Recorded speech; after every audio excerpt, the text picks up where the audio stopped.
to day 2 of Pursuit 2021, presented by IAMAI, supported by Invest India and Startup India. The theme for this edition is Combating Financial Frauds with Technology. Our first session is a keynote address on cybersecurity in ever-increasing digital adoption by Mr. Serge Woon, Technical Director, APJ, and co-founder ReaQta. A very warm welcome to you, sir. Joining us today, we also have mobile security expert at Xscale Innovations, who will do the introduction. Welcome, sir. Over to you. Thank you, Javisha. Good morning, everyone. I am Satyendra Verma, and I welcome all of you attending the second day of Pursuit 2021. It is truly my privilege to introduce Serge Woon for today's keynote. A few words about him for ones who don't know him. He's the co-founder and the technical director at ReaQta, and he has more than 20 years of experience in cybersecurity. He's armed with extensive background in enterprise security architecture and risk management. So he's perfect for today's keynote, really. He's been a consultant for law enforcement agencies in Asia for offensive technologies. He's been a speaker at international conferences, including ISS World, Millipol, Interpol World, and many others. He's been involved in providing security consultancy services, especially to the Singapore government. And one of them includes as a security evaluator for $1 billion Singapore government SOE project. He presently heads all the technical expertise efforts at ReaQta. And with this, I'd like to heartily welcome Mr. Serge Woon. Serge Woon, the stage is yours, and we look forward to learn from you. Thank you so much. So let me just share the screen.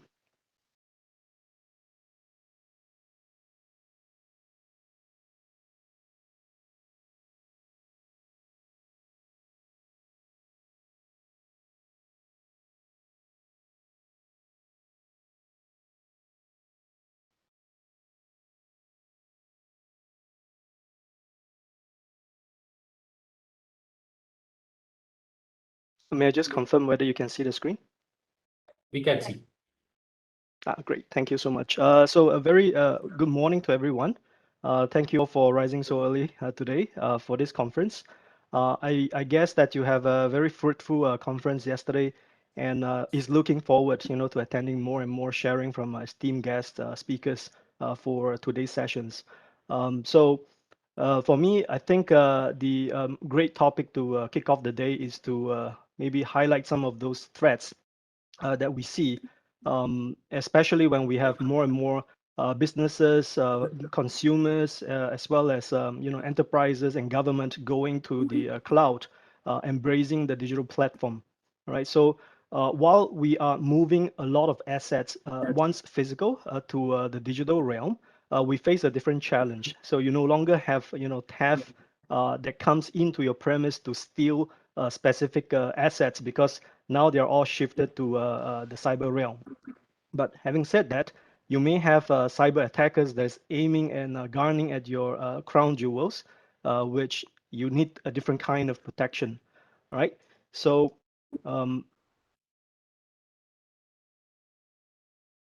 more about myself. I think Mr. Verna has already introduced me quite well, so I will just skip this slide and look at what are the key trends, right? So as the world is super connected, interconnected right now, and the speed of the connectivity is ever increasing, over the past decade, we have seen a shift from simply using cellular, from 2G to 3G, and now we have 4G.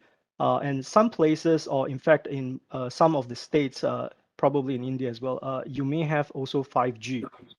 To add this, to the whole ecosystem, we have different devices that keeps connecting to the same platform.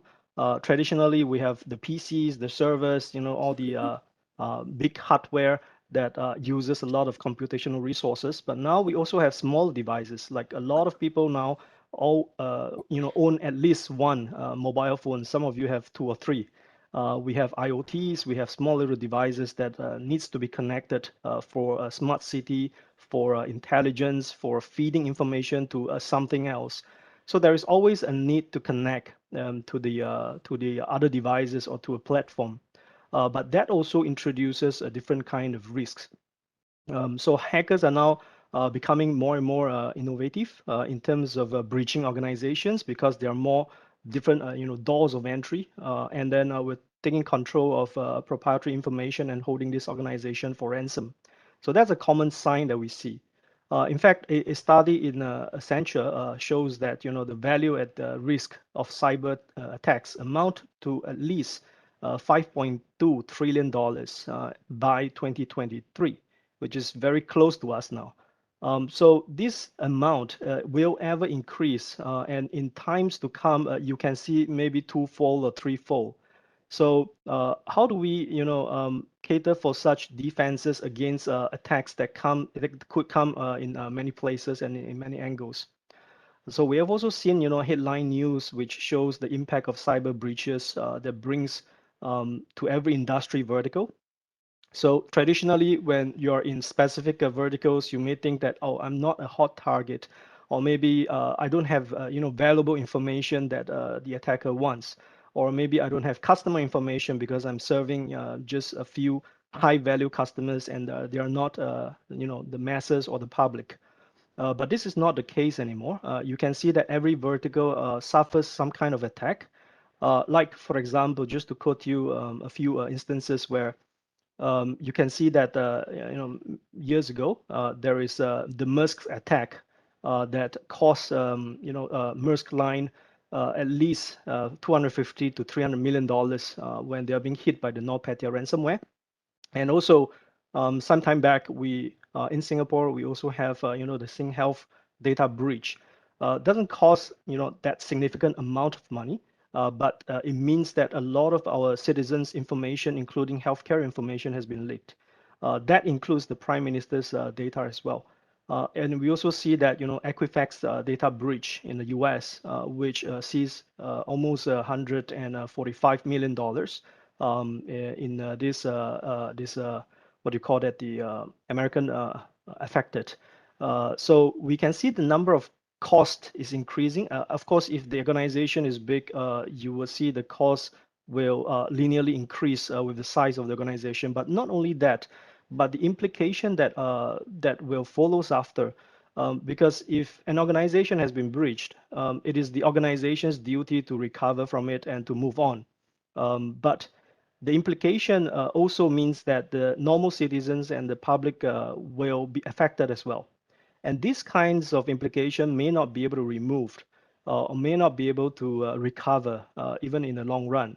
So if your personal ID or your email or your home address, for example, has been known by the attacker, that could convert to physical attack. That could convert to physical laundering, physical extortion, or even different kinds of physical threats as well. All right, and unless you move a house, or maybe change your name or change your ID, I'm not sure whether it's possible in India, but the thing is, it is very, very difficult for a normal citizen to recover from an attack that potentially is not targeting at him or her directly. So the implication is just it's difficult to recover, and we are owning it to the organizations to protect our data, and that becomes really complicated because we have no way to verify whether the organizations that's keeping our data is having the adequate kind of security to safeguard them. And we rely on regulatory, we rely on governmental agencies to help us to enforce and to regulate these organizations and make sure that they are keeping our data safe. So then we have the GDPR and also the FTC coming out with different regulations just to make sure that organizations keep security in mind and in track. Hopefully, there is no breach or lesser breach, and to mitigate the risks. But we all know that it's impossible to totally eliminate the risks. But in the process of securing the organizations, hopefully it will also secure the consumers and the customers of theirs. Right, so we can see the data is growing. We are using data like never before. So once, like for example, in my generation, I can see that newspapers is one of the key things that we live on a daily basis, right? So traditionally you have the papers that you can flip with your hands, but now you swipe your papers. So I always tell my children that you don't really know how to flip papers anymore. Books are becomes digital. You don't have a feel of how the book feels like. You will often have the feeling of how your mouse pad feels like or how the mouse feels like.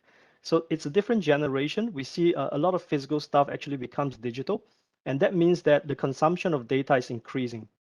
All right, you can see the data is growing. We have also a global staff shortage, especially in the APAC. Those people that are IT trained, it's very difficult to come by, let alone IT security. And there is always this tech crunch. And on the average, 5 hours a day spent scoring through security alerts. If those security trained personnel are being used in that manner, most of them will not be able to cater for that requirements, and most of them will feel tired and feel the churn.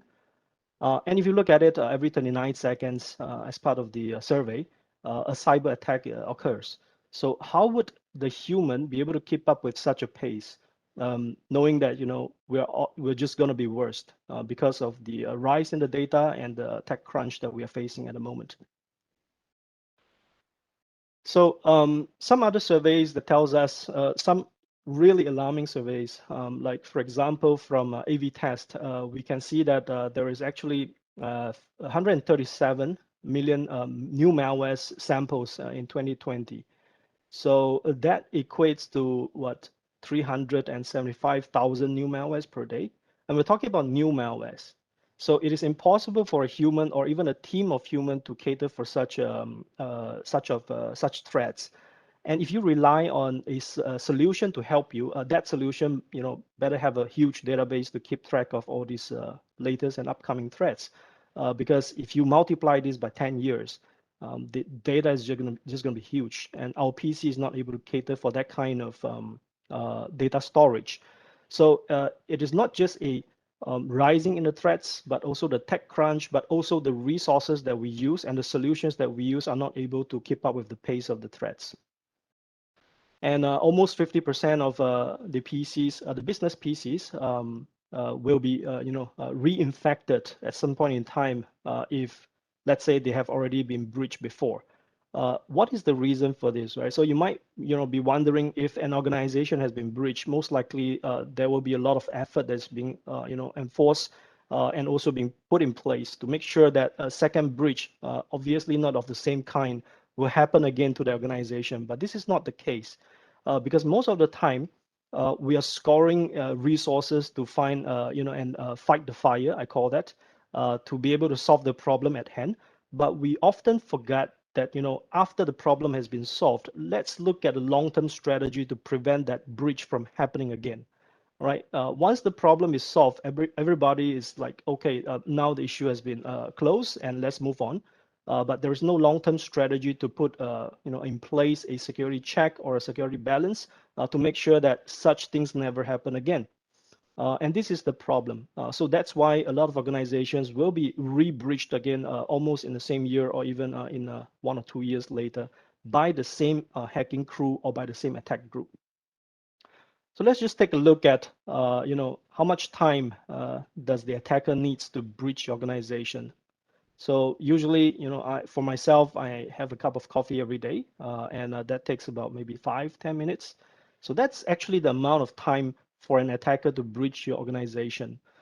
And also, if you're relying on traditional, software like your antiviruses to update their signatures to be able to help you to detect those threats, maybe it's a little bit falling behind because the signatures are always created after the threat happens. So that means that there is always a victim before the masses can be saved.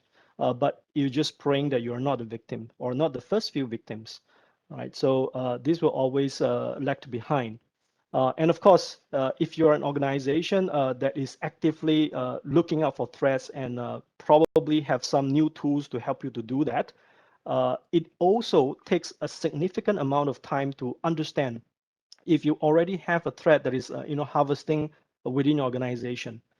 And it is alarming because threats like I said before, can come in from different angles, from different point and different doors. And most often, human is the weakest link.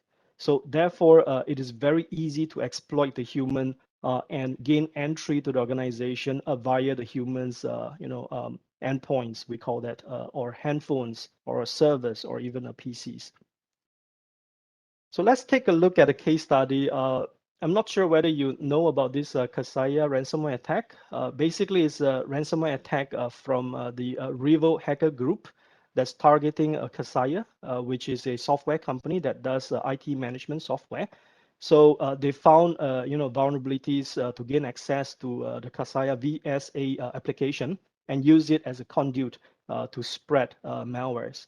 All right, so all the customers, or in fact, most of the customers within Kaseya has been affected by this problem. And it compromises more than 1,500 businesses, via an authentication bypass, and it compromises over 1 million devices. And they demanded for $70 million in ransom just to decrypt all the data that has been affected by this hack. So the key point is not about this particular hack itself, but we want to look at what can we learn from the style of how these attacker groups behave. So in this particular Revo attack group, it is not the first time that they have done this kind of attacks. So learning from previous experiences, we can see a few points down here.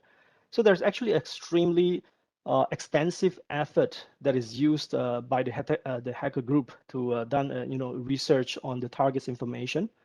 In case of the Kaseya, the VSA software, the code, finding the vulnerabilities, and also third-party tools vulnerabilities in order to get into the organization. So there is extensive R&D done by the Revo hacking group, right, to do this. And of course, there is also strategy and planning. The data exfiltration is the first thing, because usually when the Revo hacking group attacks a victim, the first thing is not to detonate a ransomware. The first few steps is basically to discover the information or the crown jewels within the organization, to find where are the pivoting points that it can go to, what are the information that can be extracted, what could be potentially valuable to the organization. And all these files and data will be exfiltrated out, and a copy is being kept on the attackers group's servers. And in case if the victim doesn't want to pay the ransom, they will release this information in the dark web for shame and blame. So this forces and provide some kind of additional pressure for the victim to basically pay for the ransom. So the actual ransomware is just to tell the victim that you have been breached, because the rest of the operations that comes before is actually quite stealth, and we need a way, or rather the attacker group needs a way to inform the victim that you've been breached. So the ransomware is a very clear indication of that, but it is actually just a tip of the iceberg. And the iceberg is what is really matters before the ransomware is detonated. So the change in the modus operandi is this. We can see that because of the adoption of the digital realm, many assets, like I've mentioned, went into the digital realm from the physical self. And also, we can see that the consumer victims are very opportunistic. So attacker groups, organized crimes, they are not very interested in consumers because they know that consumers are not able to pay. Most of the time, in fact, 80% of all the consumer will not pay for the ransom, not because they don't have the money, but maybe the data that's encrypted just doesn't really matter. Like, what happens if your family photos has been encrypted? Maybe you have a backup in the thumb drive, or maybe, this is not a very big problem as compared to the money that, or the ransom that you're going to pay. And we see an increase in targeted attacks.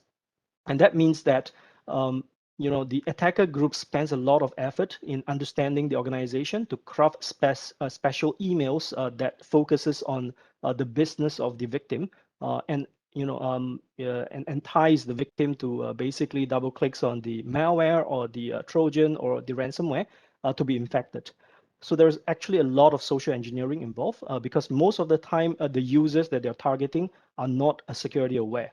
So the key thing is that we're still relying on human to protect the organization, which is really not the best way. Of course, this is something that happens in almost every organizations, be it private or public. But the security awareness is an ongoing effort that we have to push to every staff, not just the IT security staff or the IT staff. So the main problems, if you're a security practitioner, you know that this probably you can concur with me is the increasing amount of data to review is tremendous.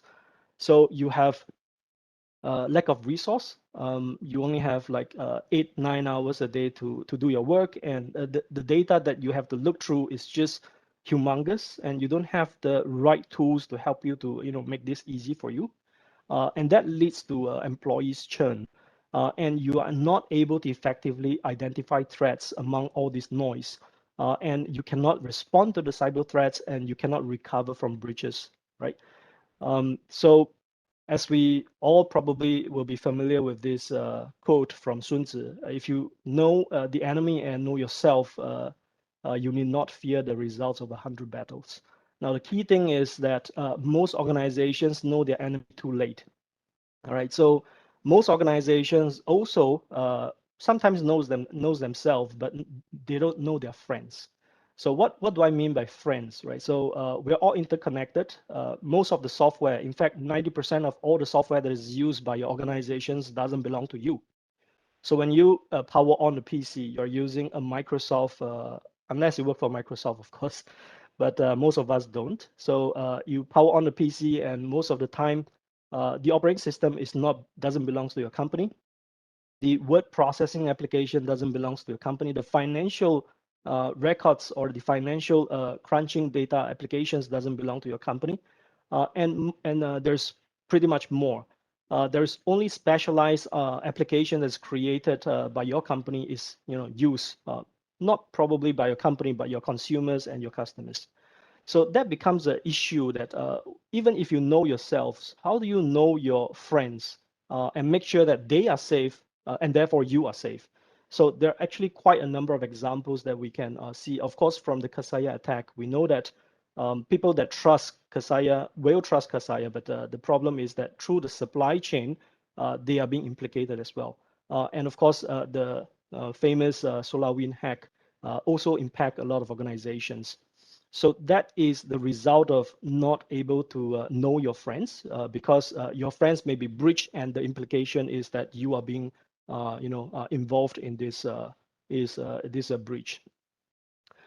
So the key takeaways, I think I've give you a lot of examples of the kind of threats, the different kinds of modus operandi, the change in how the attackers nowadays are looking at organizations.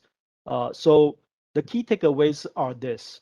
All right, so you should have security, but I would suggest that you focus in these 6 areas, especially I think in terms of the payment industries. You are not just protecting yourself, but also your customers, right? So by design, whatever applications or platform that you create, by design, it should have security in mind. Of course, without saying, you should also include security design in whatever processes that you do, protecting your own staff as well as the customers and consumers that is using your platform. Innovation. So a lot of people will use different kinds of security solutions to help them to identify threats and to recover from threats and so on and so forth. But those solutions are not able to keep up with the pace because of the reasons that I've explained in this session. So we need to have some solutions that are actually innovative in terms of being able to automate some of these mundane processes that is wasting a lot of human time. We are able to basically detect the threats in a timeliness manner. So you can detect a threat, but you can do that 6 months later. It doesn't really do any good to the organization. So the timeliness of the detection is very important, and of course the efficiency of responding to the threat is also very important because most of the time when you have a breach. You know exactly what happens, but you are not able to stop it, or you're not able to pause it. So the breach will just spread like wildfire, and it is difficult for you to contain it after that. And of course, your business will grow. And take into consideration that security investment should also be linearly parallel to whatever that you invest in your business. Because like I said, more and more investment will go to the digital realm, buying more digital assets, buying more servers or cloud servers online, and these servers and these assets needs to be protected as well. And join the community that you can share your experience and get experience from the community itself. So another famous quote by Sun Tzu is, all the warfare is based on deception. All right, so human is the weakest link because facts are facts. Only when the human looks at the facts, there are different angles of looking at it. So therefore, when the attacker wants to breach an organization, it is always to paint a very good picture in front of the victim users, to entice the victim users into doing something which they should not do. So join a community and let those previous victims of such threats share their experience, as well as you may share your experience to help others as well. All right, so be a part of a community is important. And of course, know yourself and know your friends. So do audits, and we all have a KYC for your customers, but we don't really have a KYP.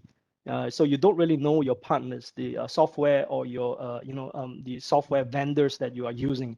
Are they secure enough? Do they have like regular audits on their codes, just to make sure that they are safe, and therefore keeping the customers safe.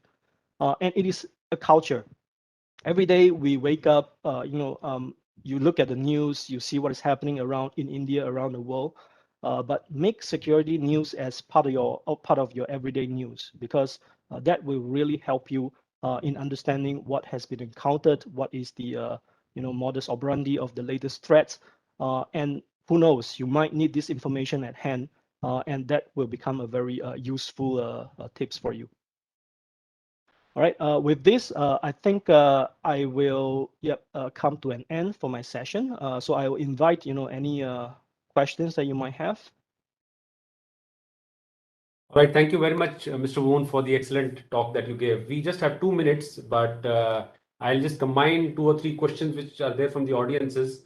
I would like to ask you that, with work from home culture becoming just a norm, what are the key strategies that the security professionals working with small and medium-sized companies, and the ones who don't have much budget and who cannot have extensive software, and who cannot hire security agencies to look after their assets? What do they do? Small and medium-sized companies, what do they do to protect during this work from home culture?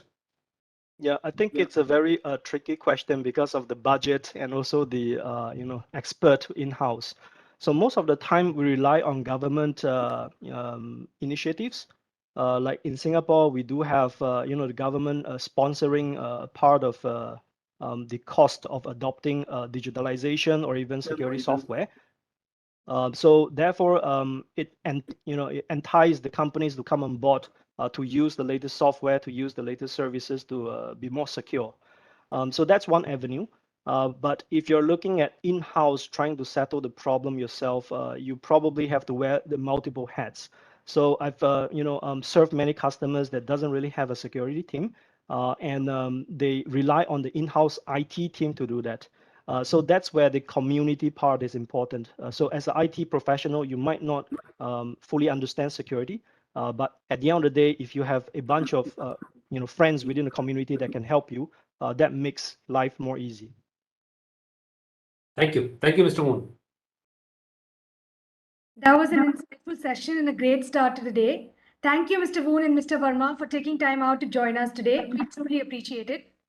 We would like to thank our session partner, our gold partners, ReaQta, Netherlands Embassy, and Cybersprint, our bronze partner, Onfido, and knowledge partner, EY. Ladies and gentlemen, we'll be back immediately with our next session. Stay tuned. Thank you. Bye-bye.